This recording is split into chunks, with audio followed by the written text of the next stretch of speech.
aktif olmalısın. Canlı, enerjik, her türlü şart ve koşul içerisinde. Bunu 20 gün, 30 yıl önce telefonuna yaz. Her sabah uyanda yaz. Banyoya gidiyorsun ya, aynanın karşısına yaz. Aktif ve canlı olmalıyım. Her şart ve koşulda diye. Ve yavaş yavaş göreceksin ki birkaç ay içerisinde etrafında önemli değişimler olmaya başlayacak. Düşlerinle ilgili, amaçlarınla ilgili önemli gelişmeler olmaya başlayacak. Etrafındaki insanların sana bakışlarında önemli değişiklik olacak.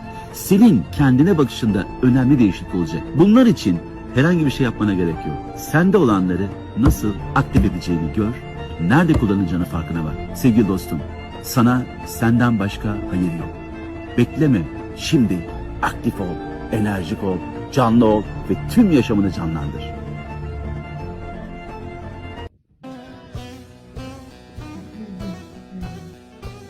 Sen beni bile kandırıyorsun ya adım al. Yok.